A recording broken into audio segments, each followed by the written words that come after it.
Let me ask you, what if everything you've been told about saving, working hard, and retiring at 65 actually was designed to keep you stuck?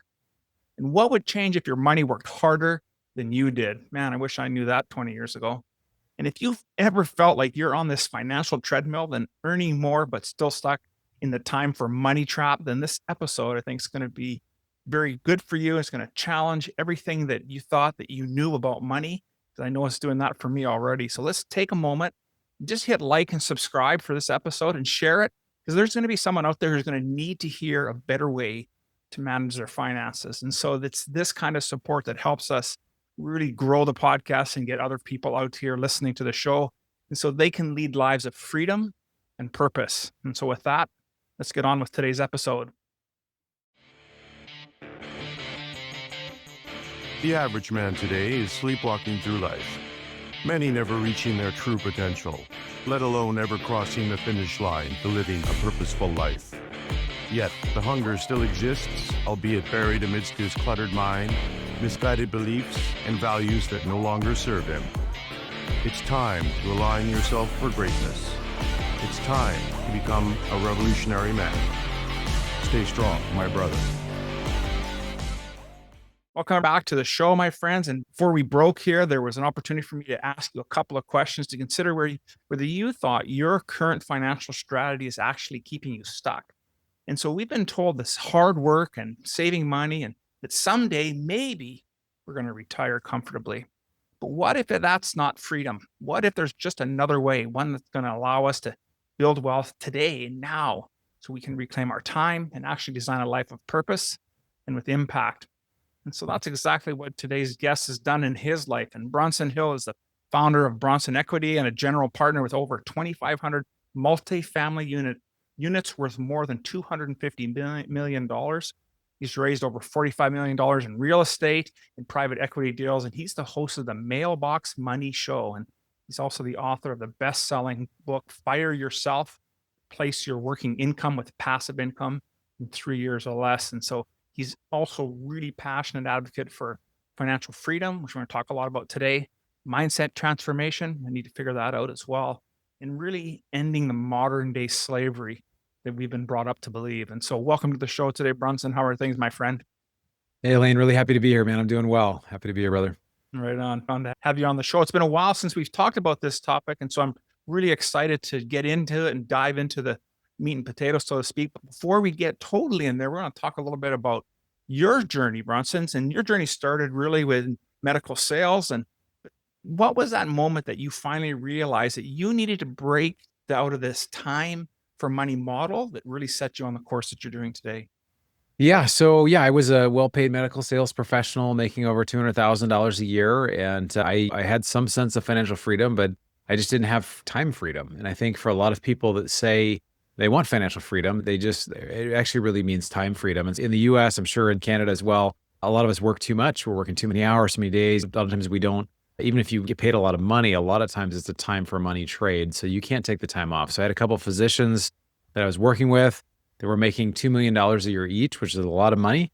But they were working 60 to 80 hours a week every week. And I just thought, this doesn't feel like freedom to me. This doesn't feel like a life that I really want to emulate. And started learning about real estate. I had been doing some real estate investing over the years, but I made a decision, Elaine. I really at one point just said, you know what? In 3 years, I want to not be doing this anymore. I want to be like on my own. I want to be traveling more. I want to be writing. I write music. I write books. I just doing things that are much more fulfilling and meaningful to me. And with money, you can always make more money. You just can't make more time. And I learned about not just the investing I was doing, which was I scaled up some single family investing and then realized that was just much slower than how I wanted to get there. Syndication is just a fancy word for how we pool funds together to go after bigger apartment buildings or buying businesses or doing oil and gas deals or other things. And I learned about it, started raising capital for deals, started a meetup, a local real estate meetup in Pasadena, California, where I live. And then just over time, found partners, found investors, and now it's close to $50 million we've raised. So it's gone fast and it's been quite a journey. It's not always been easy, but it's definitely been a lot of fun. Yeah, absolutely. Sounds like it's just been a rocket ship, really, from moving from the traditional pay for money versus doing what you're doing now and really investing and setting up a foundation for this passive income. And so you talked, just mentioned there as well, that really you're also passionate about having purpose and meaning. And so when we talked earlier about financial freedom, what does that allow you to do to pursue what you couldn't do before? And maybe that's for others as well. Yeah, for me, last year in 2024, I was able to travel 6 times internationally. So I went to Nepal and India. I did the base camp of Mount Everest. I did a hike there with some friends, went to Portugal, went to Ireland, a couple times to Mexico. And I feel like there's something about travel that just is a reset for me. So it helps me to think differently. And it's not just, I don't want to just travel all the time, but I want to travel enough that allows me to get creative ideas and refresh. A lot of times my creative ideas come when I'm not in the office as someone out and about somewhere. I was actually on a trip a few years ago to going to Patagonia, Chile, and that's where I wrote the outline of my book, Fire Yourself, which has now become an Amazon #1 real estate category bestseller. And I think just being able to create, I think that at the end of the day, life is short. And as I went, this was 7, 8 years ago, went through a divorce, unfortunately, and I approached 40 years old. I'm 44 now. But just realize that every year goes faster and purpose is so important. So what am I actually here to do? So I had a discovery process that to me, being a great dad is important. I have amazing 12-year-old daughter. I want to create, want to write. I also want to one of my big, hairy, audacious goals is to end modern day human slavery in the world. There's 20 to 40 million human slaves today. It gets where there's more than there's ever been in the history of the world. I believe it will get worse unless we take drastic action. And I think there are causes that are worth living and dying for. And for me, that's it. So I think that having purpose in what you do, developing a life of freedom for me so that I can pursue helping other people to become set free from, like you said, financial bondage. And also, I think in the US, there's a study that showed around 70% or 75% of people, they don't like their job or they're not fulfilled in their work. And that's a real tragedy, right? What if we could do things that we have the choice? Do we want to go to work? Do we not? You may say, my book is called Fire Yourself. Maybe you don't want to fire yourself from your job yet, but what if, God forbid, you had a health issue or something happened to a family member? You just even having the freedom that, a boss wasn't good to you or a business thing didn't work out, that you'd be okay. And I think that's a skill set of how do you start developing that passive income so that you have those choices. Yeah, that's a great point. And I think it is true that if we go through life without real meaning and purpose, we're going to definitely struggle. And so what ends up by happening is we have Groundhog Day. And Yeah. then Groundhog Day just never seems to ever produce anything. And I want to dive in a little bit deeper about this. And you started talking about your book, Fire Yourself. And I think it's important for us to really understand what you totally mean by that. You just started saying they don't necessarily need to quit your job, but it does mean you have to have a different mindset, because the guys that I talk to a lot in my men's work and then having guests on the show, we struggle with this idea as men that we need to be that person that's the provider, but we think Mm. of it as that back to that day job, that grind it out every day. But you have a different take on it. And let's dive into that. Yeah, so it's interesting. This all for me started, I study Warren Buffett. I think he's our generation's most successful investor and very quotable, lots of things. And he has this quote, and it's in the first part of my book, just before I even start the book. It says, unless you learn how to make money while you sleep, you'll work until you die. And if you really think about that, make money while you sleep. How do you make money while you sleep? Most of the things I do or would do for work, I have to be actually working and doing. What is it that if my money itself, my dollar bills, would get their coat on and leave the house and go actually work hard for me when I'm doing something totally different? That's really what passive income is about. And that's a skill set. That's something it's something discovered, but it's something that's also learned. And the challenge, I used to be a registered investment advisor in the US. Now I call myself a recovering investment advisor, same initials, RIA, but recovering. And so a lot of people don't realize that with Wall Street, the ways they've set things up, people don't become wealthy through those methods. They can sometimes manage the wealth and not lose it, but they don't become wealthy through it. You have to do things differently. And so this is where, when I get back into history, after 1929, many years ago, of course, we had the big crash here. Stock market went down 89% over the next few years. 89%, you just think of where we're at. I think in the US, we're a little over 40,000 for the major Dow Jones index. And so if it went down to 4,000 or something, it was sat there. It didn't come back to where it was for 25 years. And that doesn't even include inflation. It was just there was a time in there where people would say, oh my gosh, why in the world would you ever buy stocks? Or why would you buy stocks, bonds, real estate? And I think thinking differently, we call them real assets. They're called alternative assets as well, but real estate or other real assets like businesses or oil and gas or other things that actually generate, I think over long term, they historically perform way better. They're about 2 to 1, at least in the US, as far as the performance historically. And then I just think they provide a lot more safety than financialized products that we're taught to put our money into through a lot of these Wall Street firms. Is really to spend billions and billions of dollars every year to educate you that this is a safe and secure way to do, even though they're incredibly volatile. We can get into kind of what passive investing really is. There's a lot of there's a lot of misconceptions around passive investing, but happy to go wherever you want to go with it, Elaine. Yeah, I definitely want to touch on a little bit of that because I think of the guy when I have my demographic will be as early as mid 20s to guys that are closer to retirement and into the 60s. But I'm thinking of regardless where you are, but if you're just a young guy, you've got family, maybe you got the mortgage, you're just getting started and you're still trading time for money and you hear this idea of passive income. So how does somebody just get started with their just to get their foot in the door with some stuff and get at least start to understand and learn and with where they're at in life. Yeah, so I think there's really two groups of people I want to address here. That there are people that have more money than they have time. So if you have a net worth at least over $1 million US, or maybe you have a good job or you're retired or something, maybe it makes sense to be a passive investor, right? To invest in deals that we do, other groups do deals, and basically your money will grow without taking up more of your time. That's really who passive investing is best for. When I started, I didn't have a lot of money, right? I had a good job, but I didn't have a lot of savings. And I basically started to find a way to help people a little more active. I would raise money. I would raise capital. I find people with money problems, not that they didn't have money, but they had money and they needed to know how to invest it, right? And they didn't like the stock market and things like that. So there are ways to do it both actively and passively. I think the best way to learn just in general is to get around other people that are investors, right? So if I want to be an investor, I've got to get around people. So well, there's a lot of great ideas. You can watch a lot of great YouTube videos. This is a great show. I have a podcast called The Mailbox Money Show. We talk about, and there's a lot of educational things we talk about around investing as well,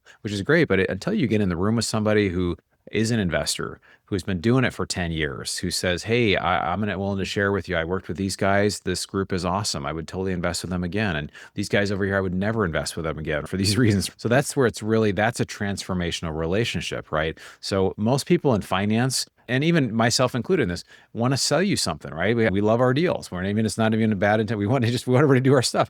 But somebody else who's not offering deals, but they're just an investor just like you, they're going to be the best person to talk to because they don't have a dog in the fight. They're just simply, hey, I want to share information. I want to know what you've done. I want to share what I've done. And you meet somebody who's been doing it for a long time and it normalizes it. So I think that's really the biggest thing is getting in rooms with people that are investors and just asking questions. And then something that sounds weird, how could I give money or send money to somebody I've never met? So, oh, these guys have done it and it's turned out well. And here's how it's been. I think it's really valuable. So I think that's probably the biggest thing. Yeah, it makes total sense to me. And in today's environment, there's lots of forums and other places where you can start to get some information, reaching out to local chambers of commerce, different ways where you can find these investors. I think it's a matter of doing a little bit of research. And I think there's opportunity for us to do that. But the other part I think you're really starting to touch on is your upcoming book, Rich Brain. And because really what we're starting to dive into here is really that link between how we think and our relationship to wealth. And so let's talk a little bit about your upcoming book and what you're trying to accomplish with that one. Yeah. So Rich Brain, the book is Rich Brain, How the Wealthy Change Their Brain to Change Their Bank Account. I actually wrote the book and then I realized I was trying to do too much. And it's basically really focused around the mindset around what does it take to be wealthy. Now, this is something I discovered is that most people, at least in our culture, they believe they're either born with money or you're not. There's kind of this class warfare. There's the haves nots and whatnot. But the truth is actually the opposite. Fidelity Investments did a 2019 study and they found that 86% of millionaires were self-made, right? 86%. So that means almost 9 out of 10 people, they didn't inherit it. They figured out a way to become wealthy. And that should be very encouraging for me who's not wealthy, right? That I came from a very middle-class home and these are learnable, teachable skills, mindsets, habits. And so that was really encouraging. And then what I really learned is there's some concepts around it that I found really fascinating, but just the fact that you can learn how to become wealthy and you can actually take specific actions and have different mindsets around that.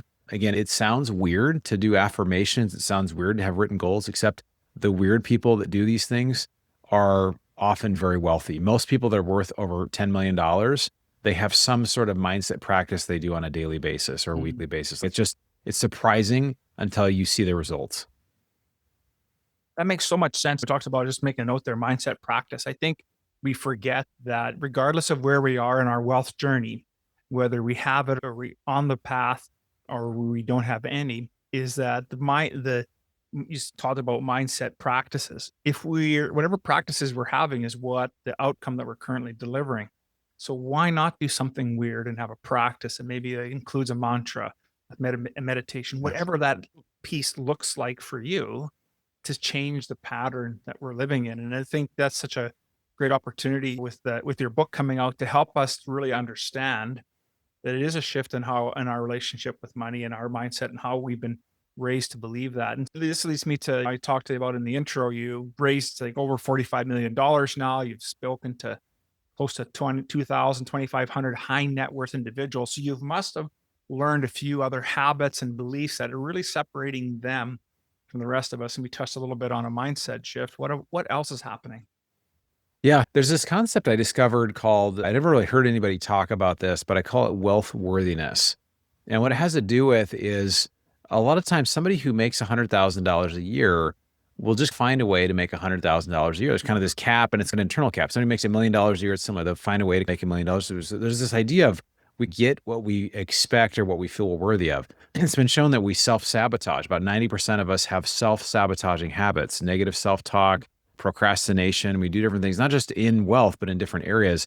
And you can also see this in relationships. So if I'm a single guy, I show up to a party at a friend's house, I see a beautiful woman there, and I go over to talk to her, and my self-talk is, she's not going to like me, I'm not good looking, I have nothing to offer. How do you think that conversation is going to go? It's probably not going to go very well. And even if it's probably not going to happen, but if it does, it's not going to go well. And so it's the same when it comes to real estate deals and other types of investing projects as well, is that we can basically have this sense of worthiness around those things. And an example of this is I actually had a business deal that was approached me last summer, and I've passed by it, but because I've been doing some work in this space, I was able to think about it later. I'm like, no, I think that actually could work for us. Now it's about 5 times the size of our current business. And I've raised $50 million. It's a big deal.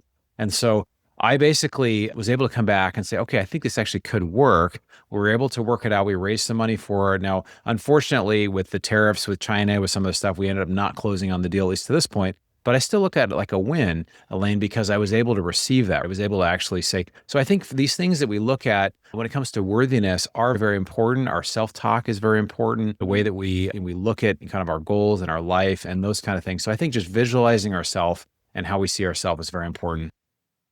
Yeah, completely agree with that. And I think it is important. You mentioned tariffs, and we're in Canada here. So of course we just went through our federal election, and the big thing was we needed to vote somebody in who was going to fight big bad Trump. And in the end, it really has nothing to do with Trump. It has to do with our mindset and how we've lived our lives here as Canadians, because we have such this great superpower that's next door to us.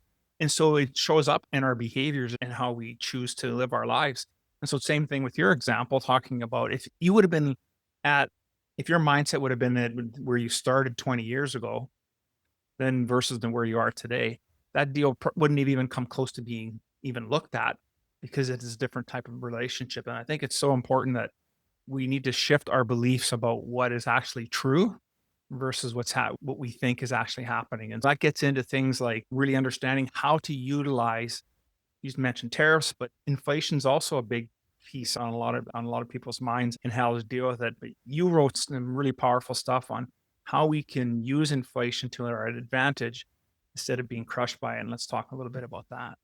Yeah, so I have a guide I wrote on about inflation, and I think how we think about ourselves. Even I appreciate you sharing that about the Canadian narrative as well, because and we all have things that are around ourselves. Somebody said something to us while we were a kid. Sorry, I have a new puppy and it's barking in the background. I don't know if you can hear it, but that's what that little barky sound in the background is. But anyway, when it comes to specifically inflation, I think a lot of us, no matter where you live, there's pain at the pump, there's pain in the grocery store. We see it. And there is a way though to be on the other side of the equation, that as costs go up, you benefit, right? And so you do that in real estate, you do that using debt. You can own real assets, there's just precious metals and other things. And so if you have a free guide for your audience at the end, I'm happy to give out that I wrote in regards to that, just some unique strategies. Because the amazing thing is if you have debt, let's say you have a house and you can't find this house anywhere, but just for example, $100,000 house, and you put 20% down and it appreciates by 20%, your money hasn't increased by 20%. Your equity has actually increased by 100%, right? Because you only put $20,000 down and now you got 40,000 in equity. So it's doubled, right? So when you use leverage, that's one way to use inflation to your advantage. And we know over the long term, rents, real estate, all this stuff is going to continue to cost more as countries create more currency. It's just where we're headed.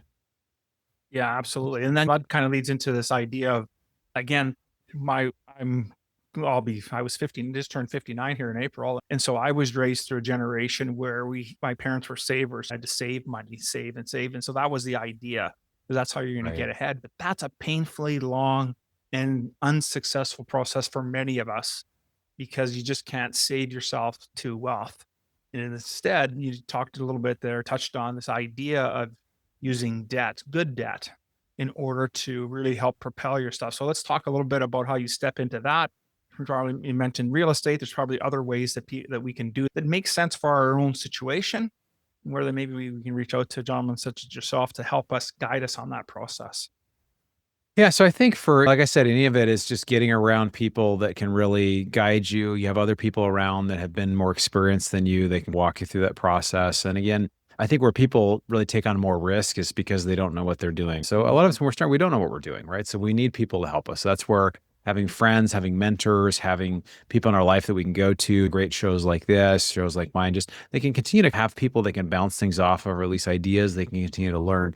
So I think that for a good first step for a lot of people is to get to a local meetup, get to a conference and meet other investors and just say, hey, what are some deals you're doing? What do you like? And I would say my book, Fire Yourself, I talk about this where it's like, maybe you give yourself a timeline. You say over the next 60 or 90 days, I'm going to look at 5 or 10 different deals and I'm going to choose one and I'm going to invest, right? So my guess is you'll find something that will work. It will probably turn out okay, but again, you'll learn. And so a lot of times the goal is to really take the process, be able to learn it, take it apart, understand why you like this deal. One question I really like to ask when I'm analyzing a deal is, what do I think the biggest risk in this investment is, no matter what the asset is, right? Whether it's oil and gas, whether it's doing car washes or it's buying real estate. And there's always risk. If you don't see the risk in a deal, then you haven't really looked at it enough, right? So you got to ask more questions and whatever. And then I'll ask the sponsor, I'll say, I won't tell them what I think it is, but I'll say, what do you think the biggest risk of this is? And it usually is something different than what I would have thought. I was like, oh, I hadn't really thought of that, whatever. And then you'll think, okay, is this something I want to do? So I think, again, you're never going to do it perfectly. You're going to make mistakes. You'll have deals that hopefully go really well. You have deals that go about as planned. You have deals that don't go well. And so I think with all that,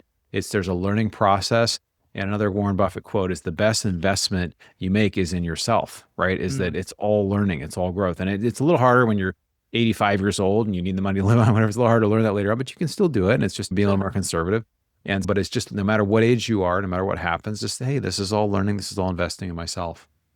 Yeah, and of everything that we've been speaking about today, it's really about getting in the game. You can read as many books as you want. You can attend a few seminars. That's another way to do it. You can sit in and join some mentorship group. It's another way to do it. But ultimately, you got to decide whether you're going to be in the game. And getting in the game means starting and doing something. And I'm sure through the course of your learning, Bronson, you've had a few mentors and you're mentoring some people right now. And I know you've mentioned Warren a couple of times, but what would you say has been the best piece of advice you've been given, and how is it still serving you today? I think the best piece of advice, I have a mentor that helped me when I was starting, named Christina Suter, and she's around. She has a podcast and does stuff as well.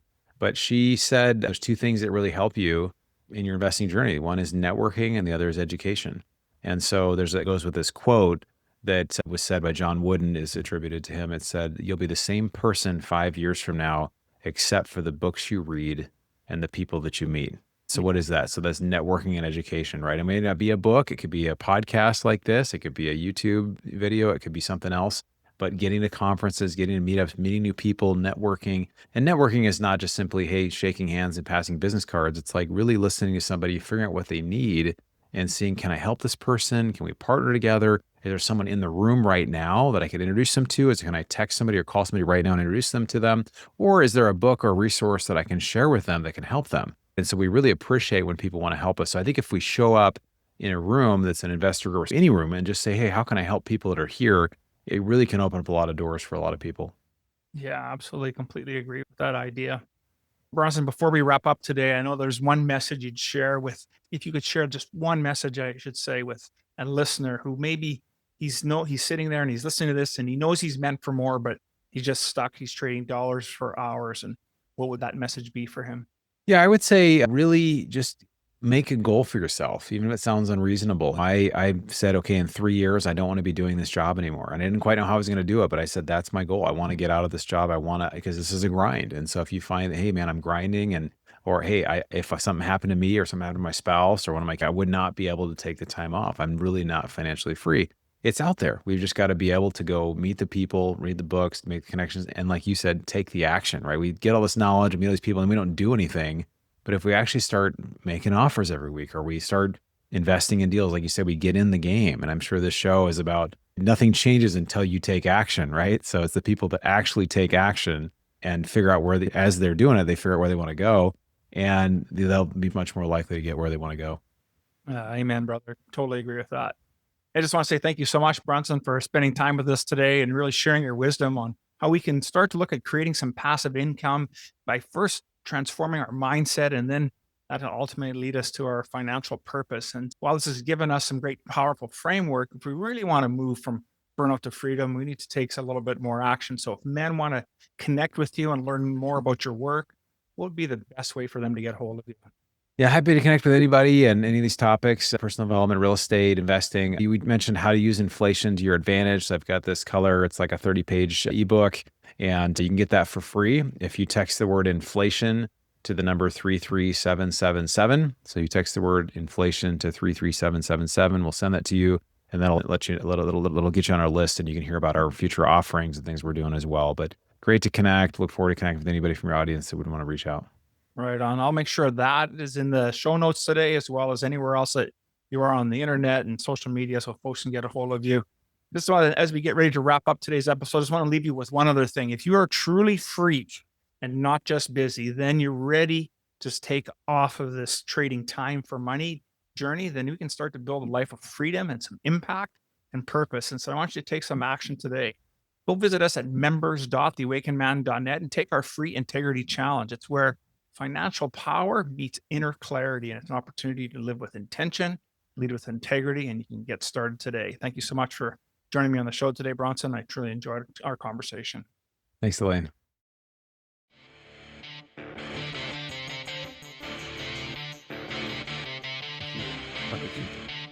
Thank you for listening to the Revolutionary Man podcast. Are you ready to own your destiny? To become more the man you are destined to be? Join the brotherhood that is The Awakened Man at theawakenedman.net and start forging a new destiny today.